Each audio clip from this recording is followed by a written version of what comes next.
Today I'm going to show you how to make the most reliable, long-lasting, portable, and highly nutritious food in the world. It'll last indefinitely without refrigeration so you can easily stockpile it for emergencies. Now, contrary to what most people think is Spam, it only contains two types of meat, pork shoulder and ham, plus a few seasonings.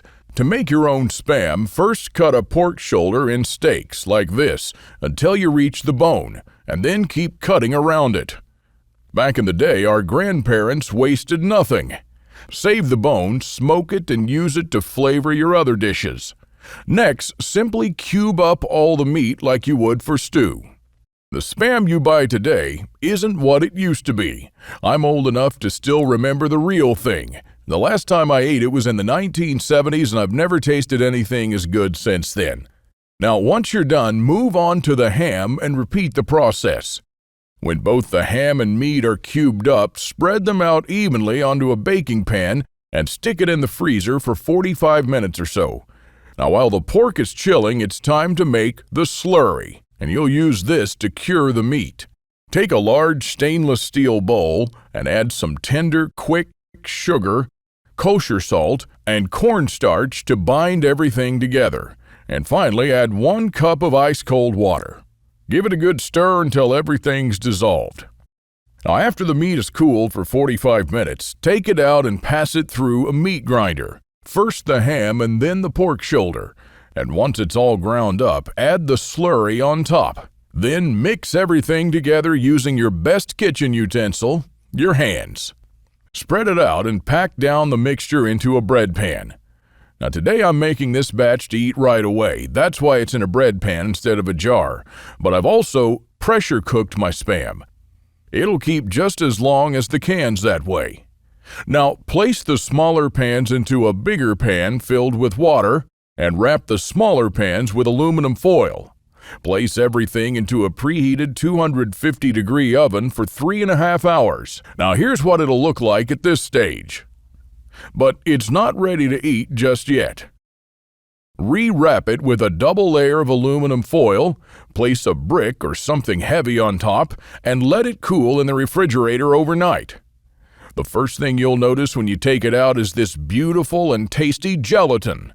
Now, make no mistake, this gelatin is not fat. It comes from the breakdown of collagen fibers liquefying under heat. Now, the reason you probably haven't seen it in a can of commercial Spam for years is because they recover that gelatin for use as pork flavoring in other products. And I have to say, for me, this looks, smells, and tastes even better than the original version.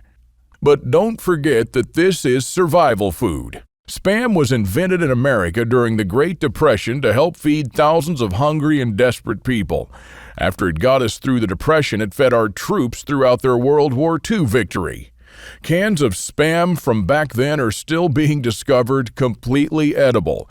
And even today, during hurricanes that shut down the electric power, the store shelves empty out of toilet paper, batteries, and Spam first before all other supplies. Spam does well in hard times, and so do the people who eat it. Our grandparents had a lot of other survival foods and skills that we no longer have. Just click on the link below to find out more survival skills that we've lost to history.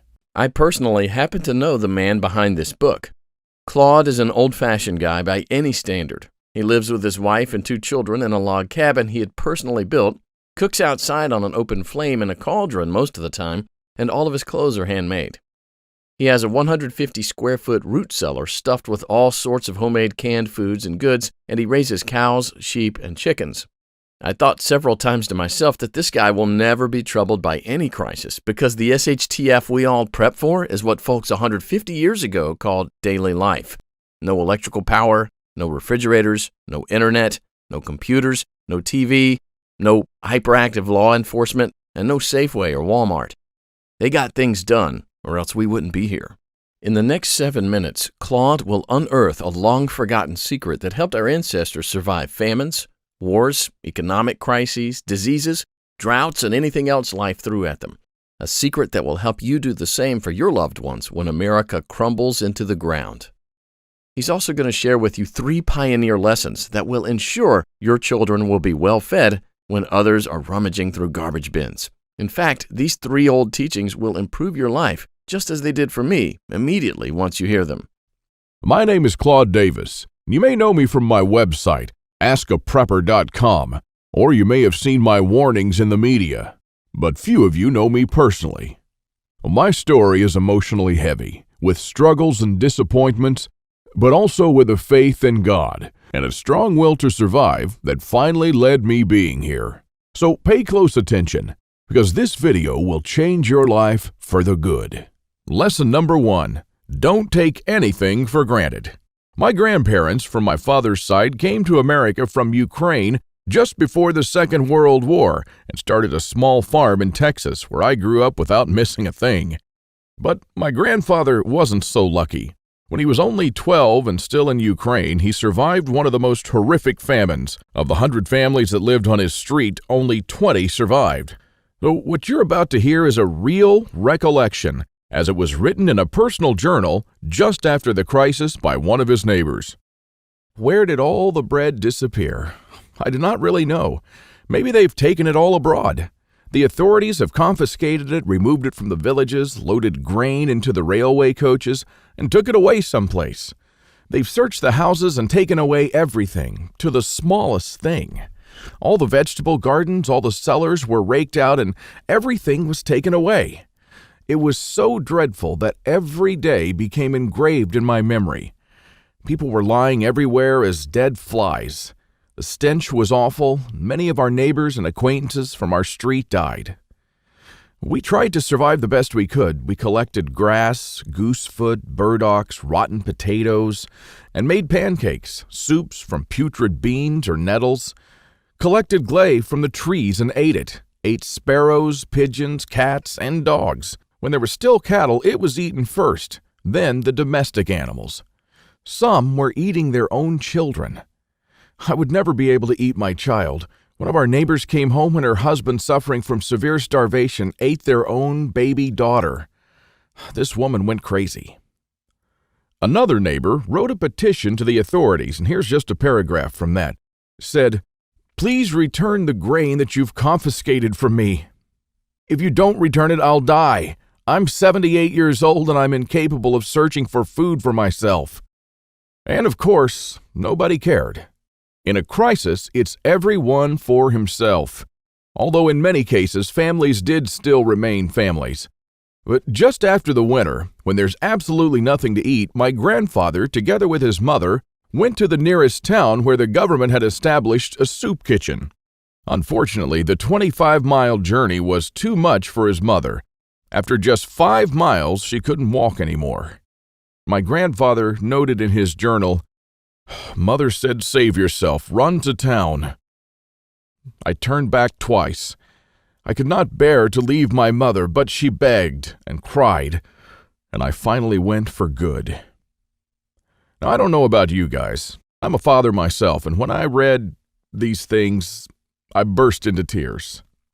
Now, please allow me to take a wild guess here, without getting mad at me. Your life's not perfect, but at least you have a computer or a mobile device to watch this video on. Your fridge is probably half full, and while you have your problems, starvation is not one of them. And even though your job or retirement could be more enjoyable, you probably have enough money to at least get by. And that's great. But make no mistake taking this for granted. History has shown us many times that it can all fly away in a split second. The biggest misstep that you can take now is to think that this can never happen in America or to you. All that my grandfather and our ancestors who came here and formed America lived through would be in vain without lesson number 2. Those who cannot remember the past are condemned to repeat it. Now, call me old-fashioned, I don't care, but I completely believe in America and what our ancestors stood for. They all had a part in turning this land into one of the most powerful countries in the world. Many died and suffered before a creative mind found an ingenious solution to, maybe, a century-long problem. Now, believe it or not, our ancestors' skills are all covered in American blood.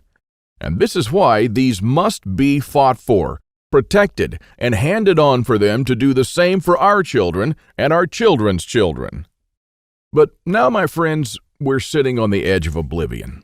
Our fathers and grandfathers were probably the last generation to practice basic things like building a root cellar or making pemmican. Our ancestors laid the bricks and built the world's strongest foundation that we're about to irreversibly forget. And we're going to pay the ultimate price for this, because if you have a big, strong house with a weak foundation, it doesn't matter if it looks nice on the outside. The next flood will sweep it away. And that is exactly what will happen to most Americans in the coming crisis. So here we are, human beings in the 21st century, several lifetimes and a world away from our grandparents and their ways. Have we become better at living? I think not. I watch as we have become ever more expectant that the world owes us a living. Consumerism has reached epic proportions, and people feel aggrieved if they don't own the latest gadget. The truth is, we never have been more disconnected from life, from the world, from the soil, from the trees, and from our own souls. We're straying away from our roots on a dangerous road from which there will be no turning back. And the good and the bad news is that we're the last generation that can truly do something about it. We no longer know how to live without refrigerators, without cars, without phones, without supermarkets. What will you do tomorrow if you simply are unable to buy things? I sometimes think that we're kidding ourselves with our bug-out bags and with our 3-day food rations. Wouldn't we be better off looking at what the pioneers took with them when they traveled from Independence, Missouri all the way to Oregon City? Game meat was unreliable even then, so don't think that they made this 5-month journey counting only on that. If your life depended on this, what bug-out bag would you take with you? I know I'd stick with whatever the pioneer had with him. He had to travel weeks on end without much help while taking cover from some native tribes at the same time. And this is just a small, tiny example. I don't want to see our forefathers' knowledge disappear into the darkness of time. And if you care about your family and what America stands for, then neither should you. This is the third and most important lesson of all. It's always up to you. Now, I believe in God and in the power of free will, and I believe that you are the only one in charge of your destiny, and that you're constantly making decisions that shape the rest of your life. Now, it's true we all had different starts, depending on our families and upbringing, but for most of us here in the United States, we at least had decent beginnings. We had water and food, we could go shopping from time to time, and we had a decent medical system compared to other countries. We should be more thankful for that. And we should ensure that we have something put aside for darker times. If anything goes wrong with this country, don't blame the government or the president. They don't truly care about you or your family. You'll be the only one in charge of your fate. Now, I don't know if you've noticed, but nothing falls from the sky. God helps you, but He doesn't lay it on your table. You have to work hard and do things yourself. As long as you're aware of this, your destiny rests solely on you and your willpower. Now, you can truly change things, and you can do a lot more than you think you can. With this idea in mind, 5 years ago, I wanted to do something that hadn't been done before. Something that not only would help me survive a crisis without investing a fortune in stockpiles, but something that I could do around my house on a daily basis using only methods that were tested and proven by our forefathers for centuries. I wanted to unearth and learn the forgotten ways of our great-grandparents. I went to my grandfather to find out how he survived and to learn the little secrets that helped him stay alive in spite of almost everyone else dying. Now, he was almost 90 years old, but the old man was still in good shape. For 3 weeks on end, I absorbed his lessons like a dry sponge. And on top of that, we built a lot of things together, including a root cellar and a storm shelter, just like the folks did when he was young. We made lard and ham, and we smoked 4 turkeys and preserved them for winter in 4 different traditional ways, and a lot more. And when I was a child, I was raised by my grandparents, but I hadn't spent much quality time with them until then. In fact, there were months when we barely even spoke, not because we couldn't stand each other, but only because I was always too busy working or taking care of my kids. A lame excuse and a thing that I deeply regretted later on in life. Well, my grandfather passed on a couple of years ago, and with him, a magnificent amount of survival knowledge. I don't know if you're in a similar situation, but think about your grandfather and how many things he did or knew, things that will vanish forever into the dark abyss of ignorance. And because I deeply believed in lesson number 3, that I was the only one who could change something, my goal for the last couple of years changed from not just learning, but saving our forefathers' ways. This is one of the most important things I've done in my life, and I'm proud of it, but it took me 5 difficult years. Now, first, there's no person that knows all our forefathers' forgotten secrets. Let's just say there are still a handful of people that still practice a lost skill transmitted from generation to generation, even today. But not all the skills, of course. I had to get in touch with a lot of people. Second, where do you find these guys? They are no mainstream survival experts. They don't have a website or a TV show, and some of them even live in remote areas with no internet or TV cable, earning a living like the pioneers did. Third, I wanted to do something unprecedented. You know, articles like 11 skills your great-grandparents had that you didn't, and they started listing the skills: hunting, fishing, foraging, butchering, and so on. Well, this kind of information will never help anyone. I needed something solid, exact, and to the point. Not just skills, I wanted to know things that they actually built, ate, and stored, and exactly how they did it. And fourth, I'm not sitting on a gold mine. As much as I enjoyed traveling and learning these skills, I still needed to go to work. But what I didn't realize when I started my quest is that you can't save these skills only by writing them down.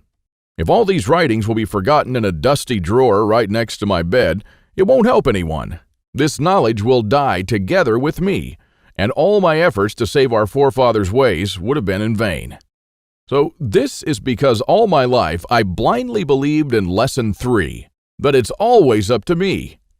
But I was wrong. In this case, it's only halfway there. It's also up to you. Today is your chance to be a part of saving our ancestors' lost ways.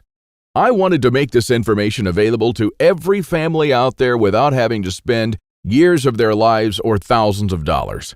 So I came up with this great idea to edit all my manuscripts and turn all this lost knowledge into one of the greatest books of this century.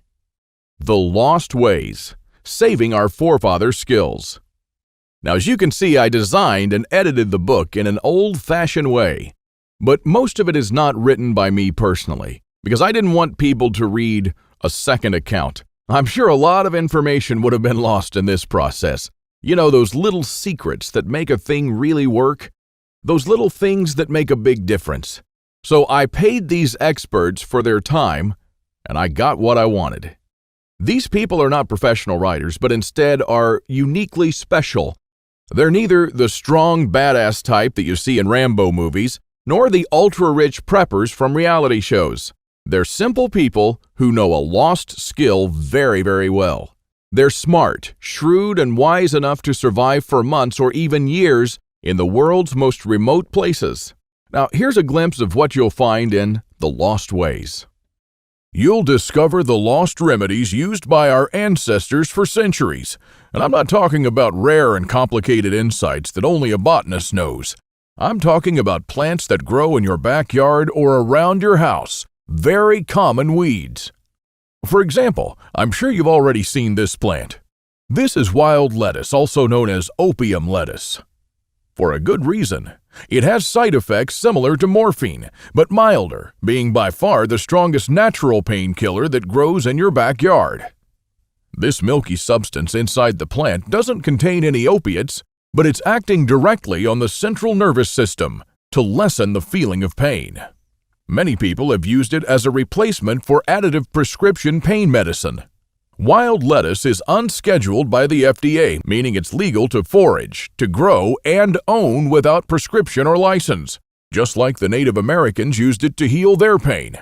In the Lost Ways, you'll find lots of these common and valuable weeds with pictures, how to identify them, how to prepare them, and how to use them, all with different medical effects. Because when the medical system collapses, this will be your only option to heal yourself. Native American Eric Bainbridge, who is on the board of directors of a Native American Educational and took part in the reconstruction of the native village of Kualoklo in California, will show you how Native Americans build the subterranean roundhouse, an underground house that today will serve you as a storm shelter, a perfectly camouflaged hideout, or a bunker. It can easily shelter 3 to 4 families. So how will you feel if, when all hell breaks loose, you'll be able to call all your loved ones and offer them guidance and shelter? And besides that, the subterranean roundhouse makes an awesome root cellar where you can keep all your food and water reserves year-round. From Ruff Simmons, an Old West history expert and former deputy, you'll learn the techniques and methods used by the wise sheriffs from the frontiers to defend an entire village despite being outnumbered and outgunned by gangs of robbers and bandits, and how you can use their wisdom to defend your home against looters when you'll be surrounded. Patrick Shelley, who earned a living in the woods for years on end, will show you how to make foolproof traps. He wrote an awesome chapter about how to trap different animals in winter just like our forefathers. When 100 hungry mouths will shoot each other over the last deer to feed their children, your family can eat the favorite food of trappers and mountain men from the 1800s. From Shannon Azares, you'll learn how sailors from the 18th century preserved water in their ships for months on end, even years, and how you can use this method to preserve water for your family cost-free. Mike Searson, who is a firearm and Old West history expert, will show you what to do when there's no more ammo to be had, how people who wandered the West managed to hunt 8 deer with 6 bullets, and why their supply of ammo never ran out. Remember the panic buying in the first half of 2013? Well, that was nothing compared to what's going to precede the collapse. From Susan Morrow, an ex-science teacher and chemist, you'll master the art of poultice. She says, if you really explore the ingredients from which our forefathers made poultices, you'll be totally surprised by the similarities with modern medicine. Well, how would you feel in a crisis to be the only one from the group knowledgeable about this lost skill? When there are no more antibiotics, people will turn to you to save their children's lives. If you liked our video tutorial on how to make pemmican, then you'll love this. I'll show you how to make another superfood that our troops were using in the Revolutionary War, which even George Washington ate on several occasions. This food never goes bad, and I'm not talking about honey or vinegar. I'm talking about real food. And the awesome part is that you can make this food in just 10 minutes, and I'm pretty sure that you already have the ingredients in your house right now. Now, really, this is all just a peek. The Lost Ways is a far-reaching book with chapters ranging from simple things like making tasty bark bread, like people did when there was no food, to building a traditional backyard smokehouse, and many, many, many more. And believe it or not, this isn't all. If you get The Lost Ways right now, you'll also receive 3 exclusive reports that will be off the table soon. There's an old saying that our great-grandparents used to know. Once in life, you need a doctor, a lawyer, a policeman, and a preacher. But every day, 3 times a day, you need a farmer. So the first report you'll get is what every survivalist should grow in his backyard. This special report contains the most nutritious and toughest plants that you should start growing so you'll never run out of food. These plants are reliable in the worst possible conditions, including drought, flooding, or light deprivation. And you'll also find instructions on how to plant, grow, harvest, and store them. I'm also pretty sure that you're familiar with this 150-year-old saying that it's not the strongest species that survived nor the most intelligent, but the ones most responsive to change. So the second bonus you'll get is how to outlive an EMP, the early pioneer way, which is a day-by-day guide that shows you what to do after an EMP every day for 30 days using the Lost Ways. Think about it this way. If an EMP had struck in the late 1800s, nobody would have noticed it. Our great-grandparents didn't even know what an EMP was, nor did they know what modern technology was. But they surely lived, survived, and prospered without it.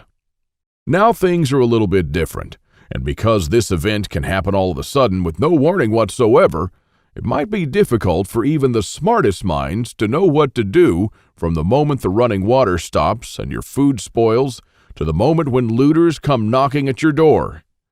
So, in this report, you'll learn the 10 things that you should do on day 1, what you should make on day 2, what you definitely need to turn to on day 3, and so on until day 30, when you'll be absolutely 100% self-sufficient, protected, and able to help others if you want to. Unless you're living in a bunker full of stockpiles, doing these things in the wrong order may literally mean death. Now, I'll show you what to do every day so you'll never run out of water, food, or heat, and then what to do or build to improve things day by day. Another old saying people used to say is, for every minute you spend organizing, an hour is earned. So the third report you'll get is a step-by-step guide to building your own can rotation system that can hold at least 700 cans of different sizes. You'll never have to look at 50 cans for expiration dates, and you'll never need to throw away cans again because they've spoiled. A can rotator is not only a time saver but also a money saver. As you can see in this video, the mechanism is very simple. Whenever you buy new cans, you insert them in the upper shelf. The cans will automatically roll down, and they'll be the last in the row. When you pick them up, you do so from the shelf below. So you'll always pick the can that you bought first and therefore with the closest expiration date. Cool and efficient. The one you've just seen in the video, I built with only $95. Pretty cheap if you think that a similar rotator costs $420 on Amazon and holds only 450 cans, and theirs aren't even that cool. Now, once you have the plans and the step-by-step guide with pictures, all it takes is just 1 day of work, even less. So, if you choose to save the lost ways now, you'll also get these 3 exclusive bonuses that are worth $29 each for free, and unlimited access to the members area, where you can ask me anything at any time. I'll be there to answer your questions and to help you if you need any clarification on anything. By knowing the ways of our forefathers, believe it or not, you're covered for anything. You'll never have to spend money on any prepping material again. And forget about unreliable and expensive modern survival equipment. Why even bother with reinventing the wheel when these things have been working right for centuries? The Lost Ways prepares you to deal with worst-case scenarios with the minimum amount of resources, just like our forefathers lived their lives, totally independent from electricity, cars, or modern technology whatsoever, which means you'll also be bulletproof against the ever-increasing threat of an electromagnetic pulse, a powerful economic breakdown, famines, and natural disasters. You'll have the power to protect and save your family, even to rebuild your community during the worst of times. And besides that, The Lost Ways is not merely a survival book, because most of the knowledge you'll find in it will begin improving things in your life starting today. What I'm talking about is the type of self-sufficiency that our great-grandfathers used to have. I'm talking about things that they did around their homes and the healthy lives that they lived. And at the same time, you get to take part in doing something great, saving our forefathers' lost skills. Now, I consider that I've done my part, the hardest and costliest part, if I may say so. All you need to do is to make sure that you hand this knowledge over when it's time to, and take full advantage of it until then. Now, I've shown it to some expert preppers and readers of mine, and some of them said that they would easily pay $1,000 just to learn these skills. I even thought of creating a weekend workshop and charging at least $500 for a seat. There are a lot of people that do that. But I realized that this would be wrong because only a handful of people will actually learn the lost ways. And while my main focus is not to get rich, but to save these skills by spreading this knowledge to other people just like me. Now, remember when a man's word was his bond? When you made an agreement and you just shook on it? Well, frankly, I'd like to do things the old-fashioned way here, on a handshake. So today, you can just shake my hand and seal the deal for a price that anyone can afford. While this video is still up, you can get The Lost Ways plus the 3 bonuses for a one-time special offer of just $37.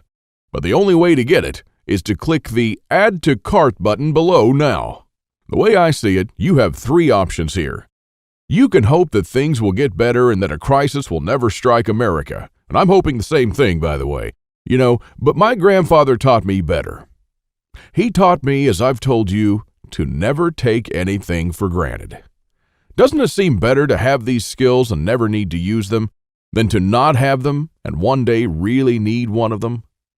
You can also start spending money and valuable time searching for guys who still know a lost thing or two by going through months of research and lots of traveling.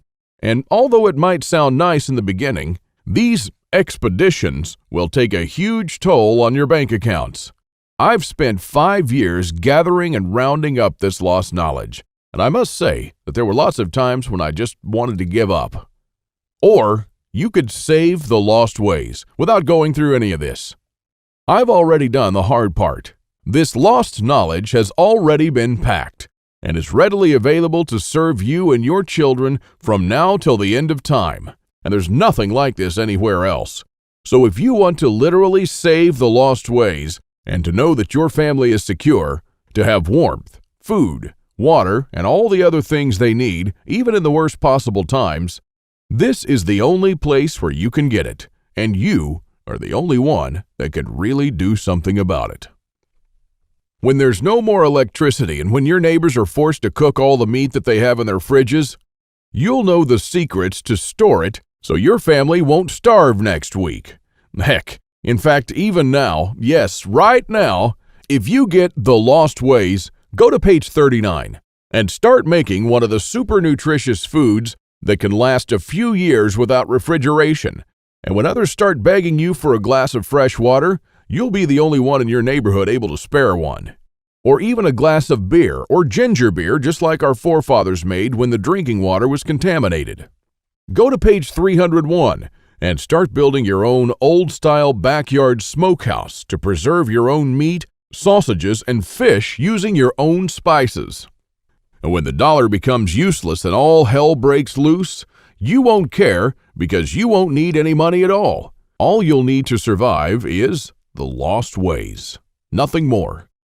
If our ancestors survived the hardest times using only this knowledge, then so will you. Everyone will turn to you for guidance. Everyone will try to barter with you. Everyone will want to use your tools and your knowledge. This is the amazing power our great-grandparents had. And it's all captured, jam-packed, readily available for you in The Lost Ways.